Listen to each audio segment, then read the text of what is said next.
Responsibility government se state government gi ne basi ko state government na fail or pagi interfere to rai si center na interfere to rai no misile himati chatre habi tor ko ne ba aduna for example previous government has ex CM NBN gi honorable BN gi ko adu da su yeng se da moi gi party mukta chuman de ba hauji so du ngai ba habadi ka hai tara unity and khoi si tawdom ni habadi potto thun lekti ba ko adu masi masi gi posi handaki matang si dana akhoi na gyan ta da ga dina yap si yar roi amon yar handaki masang si ta haudra ba adu yar roi now what happened is akhoi gi manipur se democracy ba si leiti ba akhoi manipur da ko amon da hai tar ga di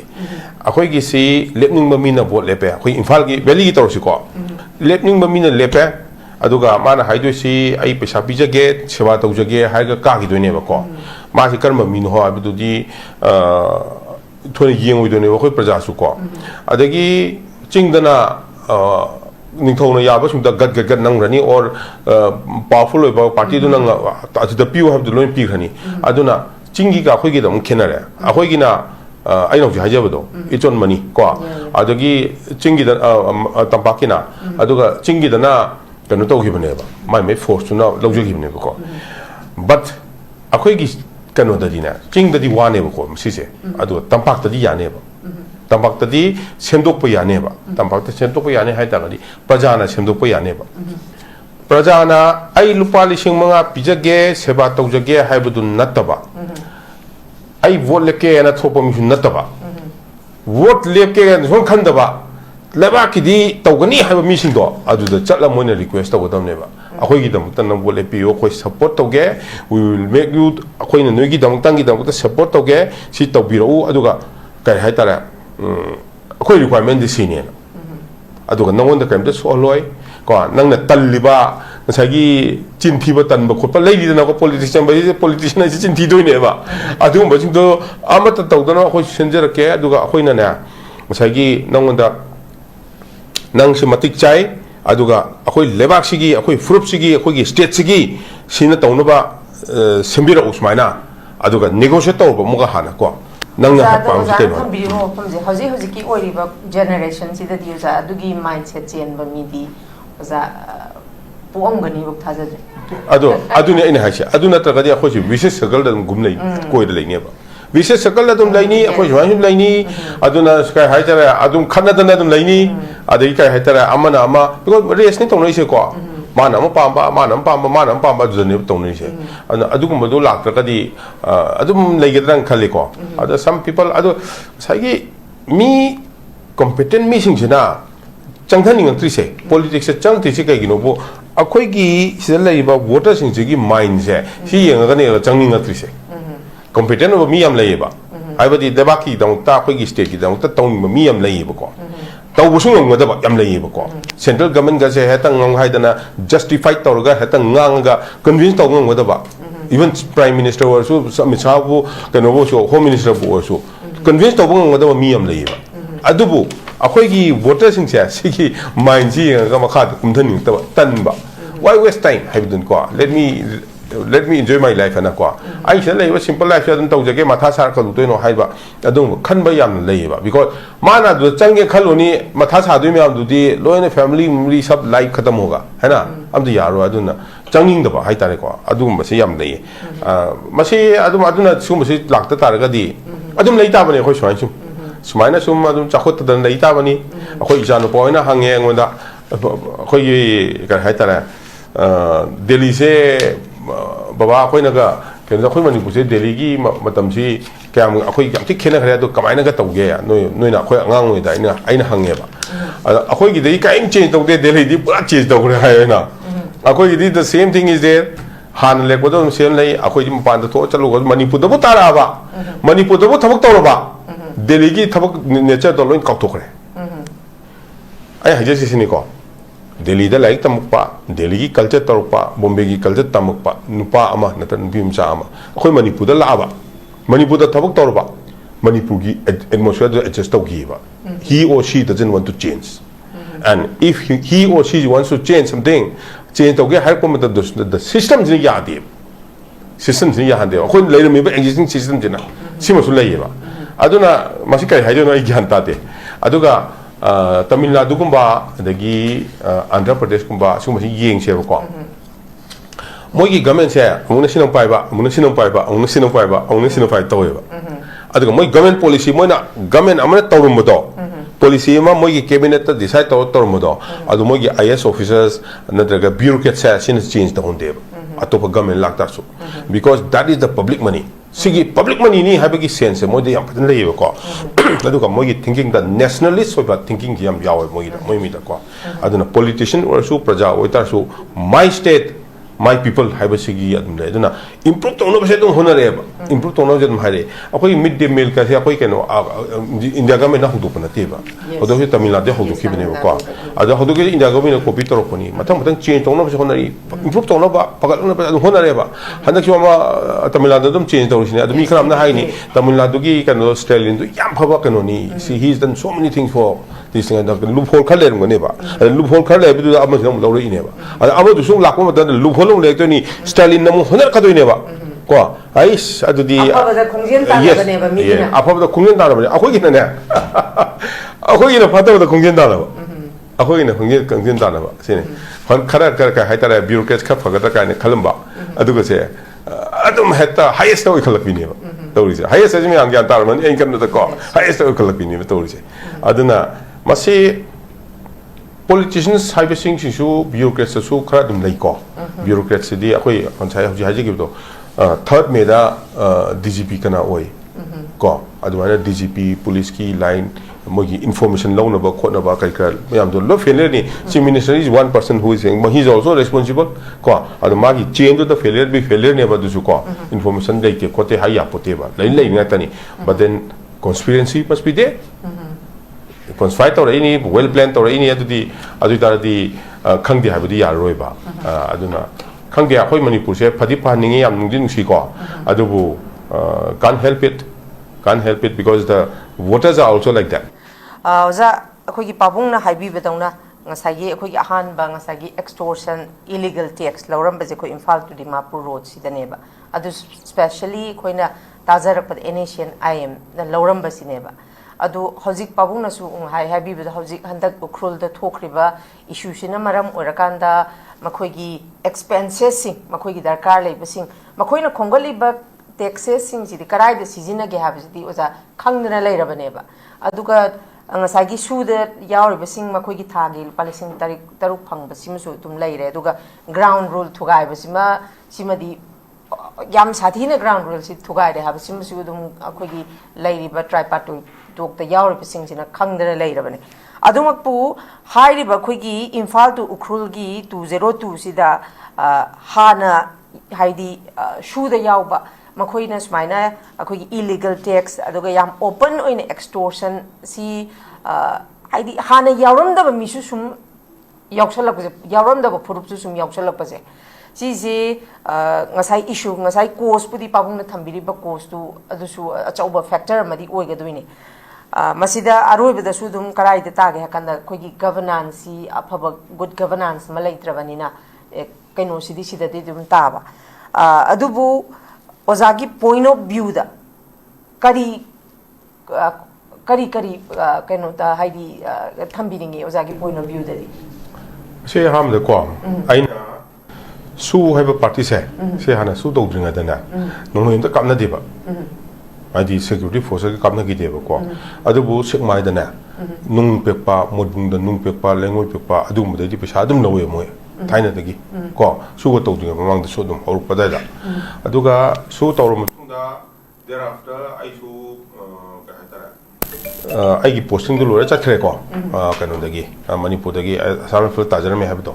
adu matum du da ai jakhra matung de kai ta horge de khangdre ko modung sa se adum ai nu ta ba de adum pek adum laudi lawe na tai su tawro mutung da su ko adum lawi ko li na de tai gari kholing da gi lengoi hon ba da gi nung hon ba me am da gi adu Ukhrul line da swana lawi habji de first time ne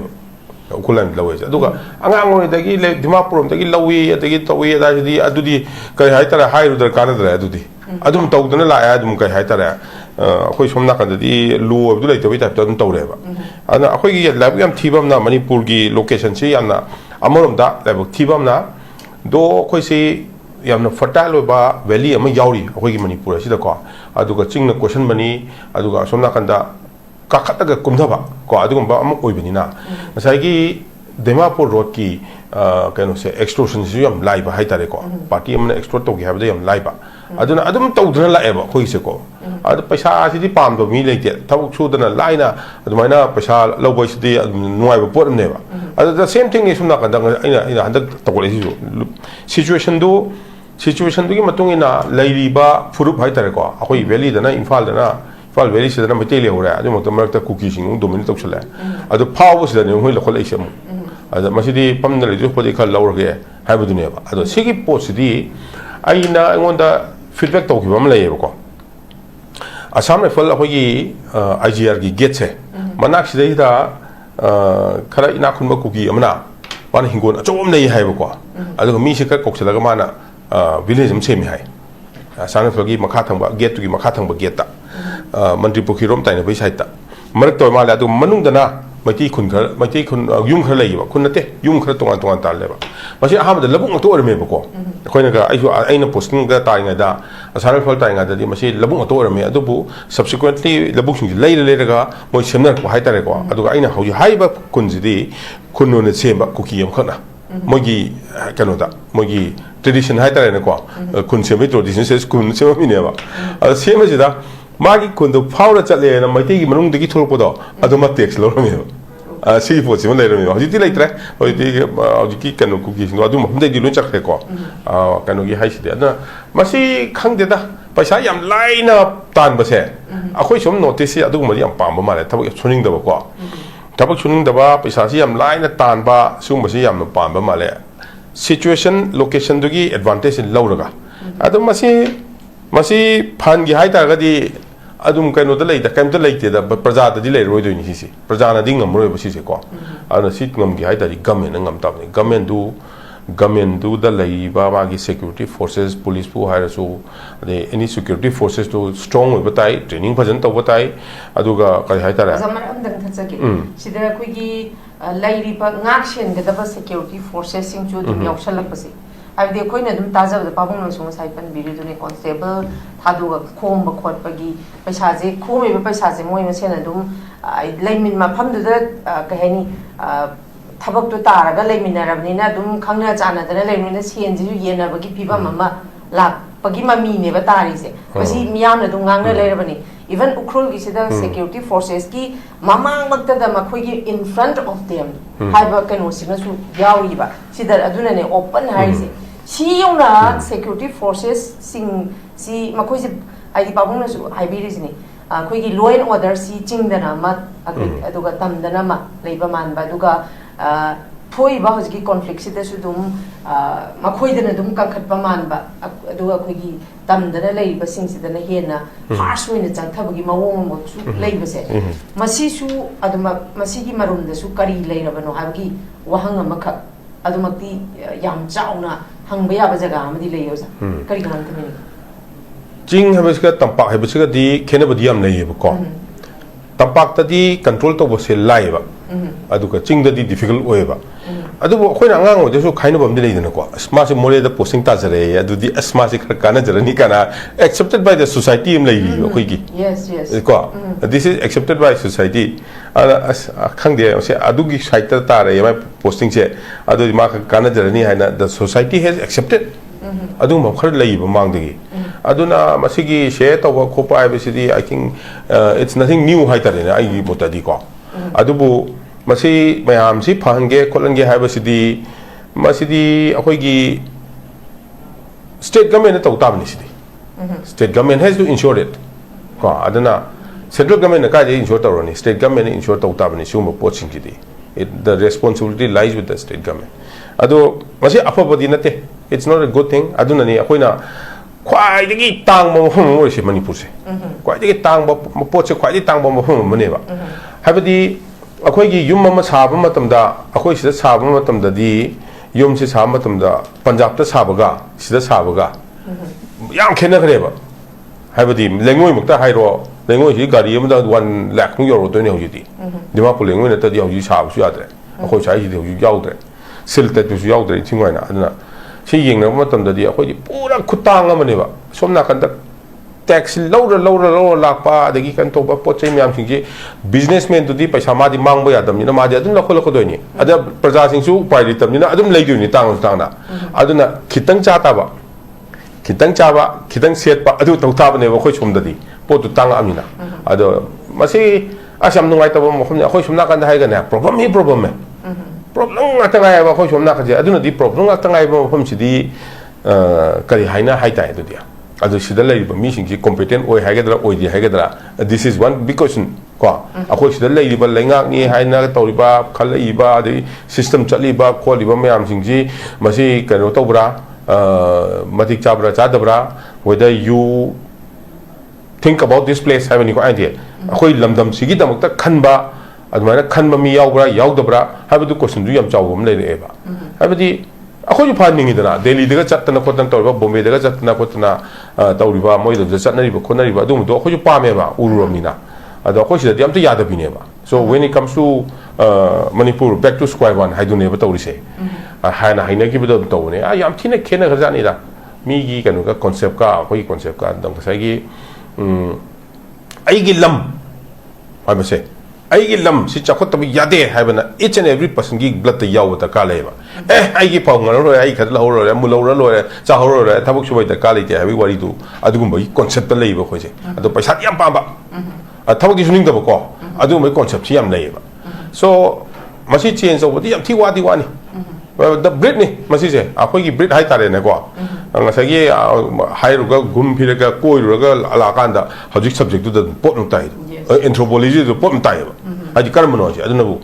aduna bu da maitai kan irami ba adagi da naga kan irami se moi features me da lo ta am ni da adi british na irami se adun seasonary se ana masi ka hai tare khang de kali hai do no khang de the sense of belonging to the place hai ni ko ai gi leba ni ko ai gi mahom ni ko mi ma pan da la phom da khoi tamjing ngai wi ba adu ut ka da ni ko kai na hai ba gi adu ma mo lei tan lei bi tan da kan ta kan ba jan te ai nga kin lu ai ro da ai nga pang lo kan ba jan lo mak se adu ni khoi si yang wa ta khini khoi se lamjin tan ma tam da mi ne yam hen gi ni khoi ji ma kha le hu do ni ya roi khoi le ba hi ya roi ba though we have lot of potential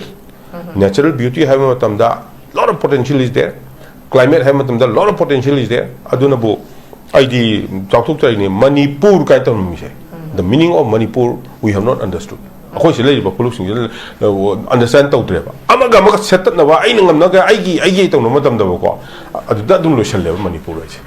yam de le ba features diam le ba hoji delhi da di mai hori ni ai se code di din chali natra there's a lot of difference adun si hai tham jagi thank you very much makha chatha Oza Santi Kumar hojik lairiba sigi phibam sida responsibility lairiba lebak ki thoiba issue singi responsibility sidi koi lebak ki lairiba representative sing sina lawgadabane habasi oza na su dum thambiri ko miyam na su masi thoiba thodo wathok sing sigi masi nakhoi kaidau lairige wahang haiba wahang je dum hangne ba adubu अखोगी politician अखोगी representative सिंग सिजु तसेंगना अखोगी India की federal structures the यावरबनिना already design तौरब पोट अम खक्ता मखोई से यावरबनिना मखोई से मसिदा capture तौरगा कैमता लिंग बंगमदना लैरब्रा हाबा वहंग सिमसु हाबदी तौनिगा सु तौबंगमदबा मसाई बोट तसु पैसा दमा am चंग्रे हाइदी येन बगा खोटपगा adagi somda di dum any x na cm or y na e daina jet pau to leiba any mi mana khoi gi cm oi tar ga su leiri ba ngasai gi structure sida di chem da di loin yawra banina haidi mapangal yam phudok ninge haraga su political will phajana leininge haraga su leiri ba mayam marak tu ma se matom da tar ga de anga wa ha do ta do ribduna hai ba jaga da gi ma se left tholak bana tan upai leiti ba Sigi phibam sida hojik se laibanina haidi political will si lehange akhoi india government da makhoi si yamna forcefully makhoi gi apamba akhoi gi miyam gi policy pura kan da miyam gi apamba se sini haidana thamge hai targa di thambangam badumba politicians se oza thoglak triba gi maram natraga thogla agasu ngasagi changakanda adugi machududa dum chusangi bra habgi wahanga ma chaungna lai buza simtang juzagi mo chakari kamai thamni ai gi mo tadi hoji tamon sabi gibdo responsibility se government se state government gi ne base ko state government na fail or pagi interfere to raisi center na interfere to raisi noi misile himati chatre habi tor ko ne ba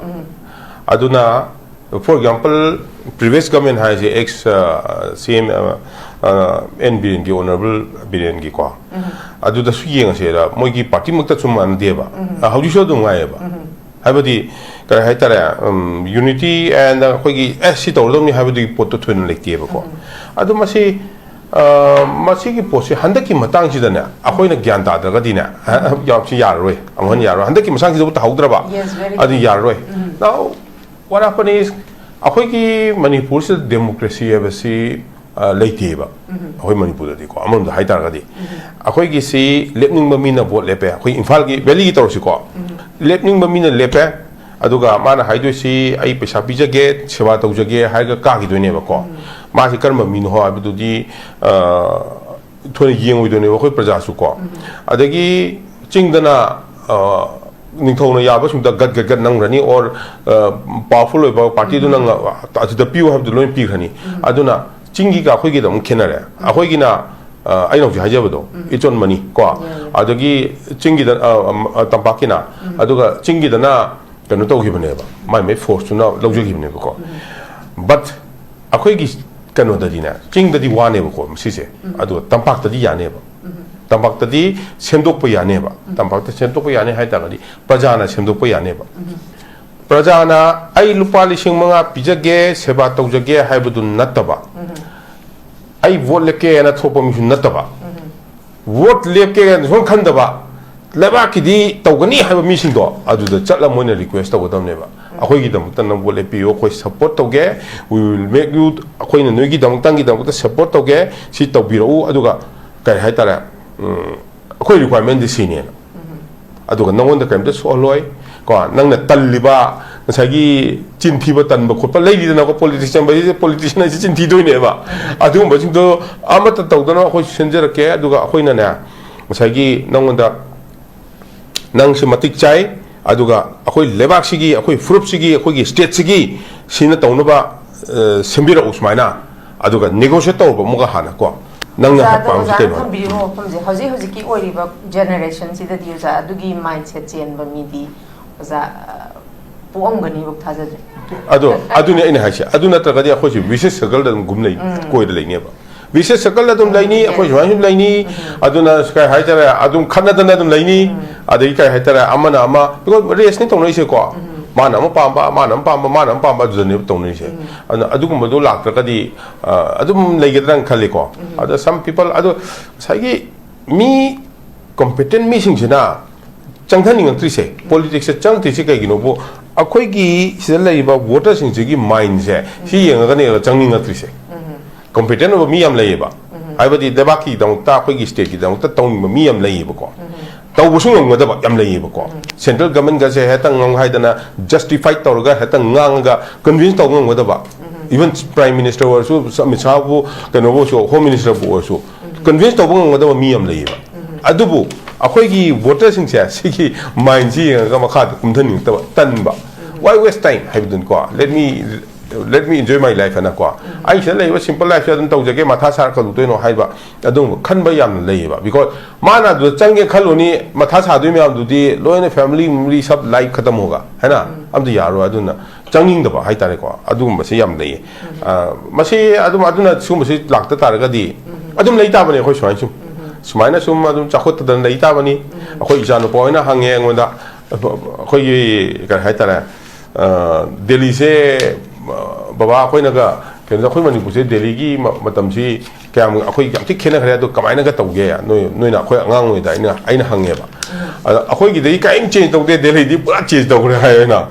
akhoi gi the same thing is there han le ko do sem lei akhoi ji pan da to chalu go manipur da bu tara ba manipur da bu thabak tawra ba delhi gi thabak nature do loin kap to khare ai haje si ni ko Delhi da like tamukpa, Delhi ki culture tarukpa, Bombay ki culture tamukpa, nupa ama, natan bimsa ama. Akhoi Manipur da laba, manipur da thabak torba manipur gi atmosphere da adjust tawgiba he or she doesn't want to change and if he or she wants to change something change tawge har ko matab the system jin yadi system jin yahande khoi leirami ba existing system jina sima su leiba aduna masi kai haido no gyan ta de aduga Tamil Nadu kumba adagi Andhra Pradesh kumba sum masi yeng se ko mogi government se amuna sinong pai ba amuna sinong pai ba amuna sinong pai ba amuna sinong pai toy ba aduga moi government policy moina government amana tawrum do policy ma mogi cabinet ta decide tawrum do adu mogi IS officers nadraga bureaucrats se sin change down de atopa government lakta su because that is the public money sigi public money ni habagi sense mo de yam padan lei ko aduga mogi thinking the nationalist so thinking yam yaw moi mi da ko aduna politician or su praja oitar su my state my people have a sigi adum le aduna improve to no base dum honare improve to no jadum hare akoi mid day meal ka se akoi keno